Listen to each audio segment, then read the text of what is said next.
മഹാലക്ഷ്മി സീരിയലിൻ്റെ അടുത്ത ആഴ്ചത്തെ എപ്പിസോഡുകളുടെ പ്രൊമോ റിവ്യൂ വിശേഷങ്ങളിലേക്ക് എല്ലാവർക്കും സ്വാഗതം.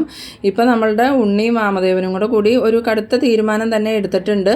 എന്തായാലും കണ്ണൻ്റെയും മഹാലക്ഷ്മിയുടെയും കള്ളത്തരം കണ്ടുപിടിക്കണം. അതുമാത്രമല്ല, കണ്ണനെയും മഹാലക്ഷ്മിയെയും സന്തോഷമായിട്ട് ജീവിക്കാൻ ഒരിക്കലും അനുവദിക്കില്ല എന്ന് തന്നെയാണ് തീരുമാനിച്ചേക്കുന്നത്. ഈ സമയത്ത് നമ്മളുടെ ഉണ്ണിയാണെങ്കിൽ ഈ അച്ഛൻ്റെ മരണത്തെക്കുറിച്ചൊക്കെ പറയുമ്പം വാമദേവൻ ശരിക്കും ഷോക്കാവുന്നുണ്ട്. എന്തായാലും നമ്മളുടെ വിശ്വനാഥൻ്റെ പ്രേതമാണെങ്കിൽ പ്രതാപനെ വിടാണ്ട് തന്നെ കൂടിയിട്ടുണ്ട്. പ്രതാപനക്കാണെങ്കിൽ ഒരിക്കലും ഉറങ്ങാൻ പറ്റാത്ത രീതിയിൽ തന്നെ ഈ വിശ്വനാഥൻ്റെ പ്രേതം ശല്യം ചെയ്തുകൊണ്ടേ ഇരിക്കുന്നുണ്ട്. ഇതേസമയം നമ്മളുടെ വാമദേവന് വിശ്വനാഥൻ്റെ പ്രേതം ശല്യം ചെയ്യുന്നില്ല.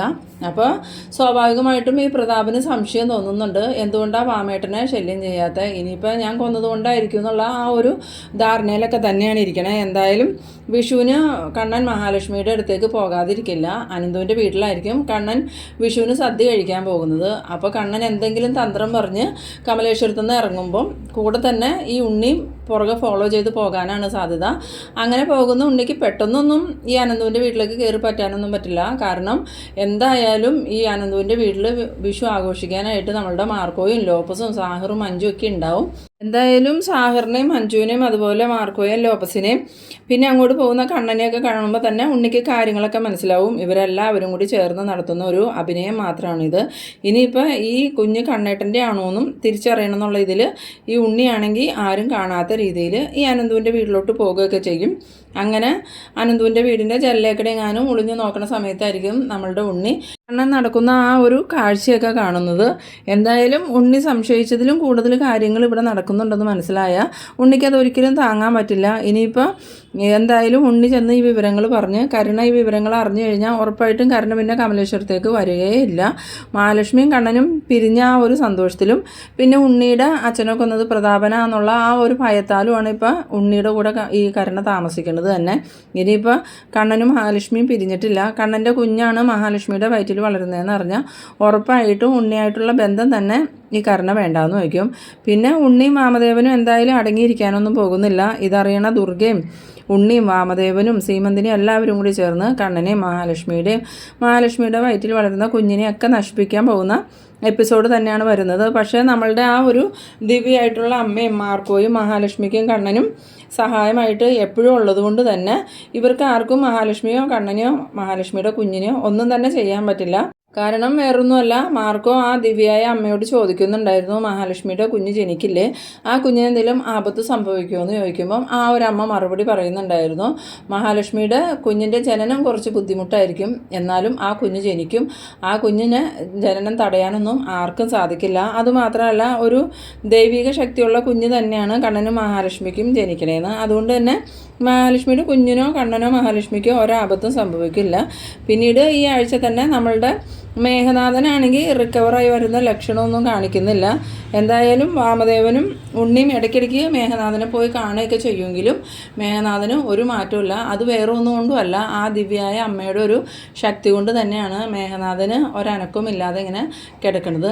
പിന്നീട് കരുണ സത്യങ്ങൾ അറിഞ്ഞു കഴിഞ്ഞാൽ എന്തായാലും കരുണയുടെ വീട്ടിലേക്ക് വഴിക്കിട്ട് പോകുന്നുള്ള കാര്യത്തിൽ ഒരു സംശയമില്ല. അപ്പോൾ തന്നെ പ്രതാപനും നല്ലൊരു അടി തന്നെ കിട്ടും. അതുപോലെ ഉണ്ണിക്കും കനത്തൊരു തിരിച്ചടിയായിരിക്കും കരുണയുടെ വീട്ടിലോട്ടുള്ള തിരിച്ചുപോക്ക്. ദുർഗയ്ക്കാണെങ്കിൽ കരുണയെ എങ്ങനെയെങ്കിലും വീട്ടിൽ തന്നെ പിടിച്ചു നിർത്തണം. കരുണയുടെ അച്ഛൻ്റെയും മുത്തശ്ശിയുടെയും സ്വത്ത് കിട്ടുമെന്ന് വിചാരിച്ചിട്ടാണ് കേട്ടോ ഈ ദുർഗ ഇങ്ങനെ പെരുമാറുന്നത്. പക്ഷേ ഈ കരുണയുടെ സ്വഭാവമൊന്നും ദുർഗയ്ക്ക് അത്ര ഇഷ്ടപ്പെടുന്നില്ലെങ്കിലും സ്വത്തിന് വേണ്ടി മാത്രം കരുണയെ ഇങ്ങനെ സ്നേഹിച്ച് കൊണ്ടുപോയി നടക്കുന്നതാണ് ദുർഗ. എന്തായാലും നമ്മളുടെ ഉണ്ണിയും വാമദേവനും പ്രതാപനൊന്നും ഒട്ടും അടങ്ങിയിരിക്കില്ല. പ്രതാപനാണെങ്കിൽ മോഹിനിയെ പരിഹസിച്ചുകൊണ്ട് നടന്നപ്പോഴൊക്കെ മോഹിനി ഇതിനെക്കുറിച്ചൊന്നും പറയാതിരുന്നത് കാരണം തന്നെ ആ ഒരു ദേഷ്യം മോഹിനിയോട് കാണിക്കുന്നുണ്ടെങ്കിലും മോഹിനി പറയുന്നുണ്ട്, ഇനി എൻ്റെ ദേഹത്ത് കൈവയ്ക്കുകയോ എന്നോട് മോശമായി പെരുമാറുകയോ ചെയ്താൽ ഞാനൊന്ന് പോലീസ് സ്റ്റേഷനിലേക്ക് വിളിച്ച് പറഞ്ഞാൽ മതി. അച്ഛനെയും മോളെയും എല്ലാവരെയും പോലീസ് വന്ന് കൊണ്ടുപോകുന്നു. ആ ഒരു പേടി കൊണ്ട് പ്രതാപനാണെങ്കിൽ മോഹിനിയെ ഉപദ്രവിക്കാനൊന്നും നിൽക്കണില്ല. പക്ഷേ കരുണയ്ക്കും അമ്മയോട് നല്ല ദേഷ്യം തന്നെയാണ്.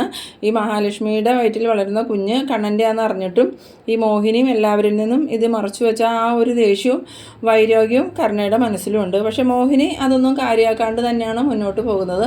അതും എപ്പോഴും അങ്ങനെ തന്നെയാണല്ലോ, കരുണയുടെ ദേഷ്യമൊന്നും മോഹിനി വകവയ്ക്കാറില്ല. അതുമാത്രമല്ല, നമ്മളുടെ ഉണ്ണിയും വാമദേവനും ഈ മഹാലക്ഷ്മിയുടെ കുഞ്ഞിനെയും മഹാലക്ഷ്മിയെയും കൊല്ലാനായിട്ട് പല കാര്യങ്ങളും പ്ലാൻ ചെയ്യുകയും അത് നടപ്പിലാക്കാൻ ശ്രമിക്കുകയും ചെയ്യുമെങ്കിലും അതൊന്നും നടപ്പിലാവില്ല കേട്ടോ. കാരണം മഹാലക്ഷ്മിയുടെ രക്ഷയ്ക്കായിട്ട് ആ തേജസ്വിയായിട്ടുള്ളൊരു അമ്മയുണ്ട്, അതുകൂടാതെ മാർക്കോയും ഉണ്ട്. ഇവർക്ക് എന്തെങ്കിലും ആപത്ത് സംഭവിക്കാൻ പോയാൽ അത് പെട്ടെന്ന് തന്നെ മാർക്കോയ്ക്കും ആ അമ്മയ്ക്കും മനസ്സിലാവണതുകൊണ്ട് തന്നെ ഈ മഹാലക്ഷ്മിക്ക് നേരെയുള്ള ആക്രമണമൊക്കെ തടയാൻ മാർക്കോയ്ക്ക് സാധിക്കും. അതുമാത്രമല്ല, ഉണ്ണിയെ കുറേ നാളുകളായി മാർക്കോ 2 പൊട്ടിക്കണമെന്ന് പറഞ്ഞുകൊണ്ട് നടക്കണു. ഈ ഒരു സാഹചര്യത്തിൽ ഉണ്ണി മഹാലക്ഷ്മിയെ കൊല്ലാൻ നോക്കുമ്പോൾ മാർക്കോ ഉറപ്പായിട്ടും ഉണ്ണിക്ക് നല്ല പണി കൊടുക്കുന്ന എപ്പിസോഡുകൾ തന്നെയാണ് വരാൻ പോകുന്നത്. ഉണ്ണിക്ക് മാത്രമല്ല, നമ്മളുടെ വാമദേവനും നല്ല പണി തന്നെ കിട്ടും. ഇപ്പോൾ നിലവിൽ പ്രതാപനും മേഘനാഥനും സൈഡായി നിൽക്കുവാണ്. പ്രതാപന് ഈ വിശ്വനാഥൻ്റെ പ്രേതത്തെ കണ്ട് പേടിയായതുകൊണ്ട് തന്നെ പ്രതാപന് ഇപ്പോൾ ഒന്നിനുമായിട്ട് മുന്നോട്ട് ഇറങ്ങണില്ല. രാത്രി ഉറക്കം പോലും ഇല്ലാത്ത ദിവസങ്ങളാണ് കേട്ടോ പ്രതാപന്. കാരണം ഉറങ്ങുമ്പോൾ തന്നെ ഈ വിശ്വനാഥൻ്റെ പ്രേതം വന്ന് വിളിച്ചെണിപ്പിക്കുന്നതൊക്കെ ആയിട്ട് സ്വപ്നം കാണുന്നതുകൊണ്ട് പ്രതാപനൊക്കെ ഉറങ്ങാൻ പറ്റണില്ല. പ്രതാപൻ്റെ ഈ പേടി കണ്ടിട്ട് പ്രതാപൻ്റെ അമ്മയും അത്യാവശ്യം ഒന്ന് ഒതുങ്ങി തന്നെയാണ് നിൽക്കുന്നത്. പിന്നെ നമ്മളുടെ മേഘനാഥനാണെങ്കിൽ ഹോസ്പിറ്റലിൽ കോമ സ്റ്റേജിൽ കിടക്കണതുകൊണ്ട് ആ സൈഡിൽ നിന്നും ഒരു പ്രശ്നങ്ങളും മഹാലക്ഷ്മിക്കും കണ്ണനും ഇല്ല. ഇപ്പം മെയിനായിട്ട് പ്രശ്നം ഉണ്ടാക്കുന്നത് നമ്മളുടെ ഉണ്ണിയും വാമദേവനും അതുപോലെ ദുർഗയൊക്കെ തന്നെയാണ്. പക്ഷേ ഇവർക്ക് 3 പേർക്കും നല്ല മുട്ട പണി തന്നെ ഈ മാർക്കോ കൊടുക്കുന്ന എപ്പിസോഡാണ് ഇനി വരാൻ പോകുന്നത്. എന്തായാലും അവരുടെയൊക്കെ മുന്നിൽ കൂടെ തന്നെ ഈ കണ്ണനും മഹാലക്ഷ്മിയും സന്തോഷത്തോടു കൂടി നടക്കുന്ന രീതിയിലുള്ള എപ്പിസോഡാണ് ഇനി മുന്നോട്ട് വരാൻ പോകുന്നത്. അപ്പോൾ നിങ്ങളെൻ്റെ വീഡിയോ ആദ്യമായി കാണുന്നവരാണെങ്കിൽ ചാനലൊന്ന് സബ്സ്ക്രൈബ് ചെയ്യാനും ഇഷ്ടമായ ലൈക്ക് ചെയ്യാനും മറക്കരുത്. അപ്പോൾ നമുക്ക് ഇതുപോലെ ഇൻട്രസ്റ്റിംഗ് ആയിട്ടുള്ള അടുത്തൊരു എപ്പിസോഡുമായി വീണ്ടും കാണാം. അതുവരേക്കും ബൈ ബൈ.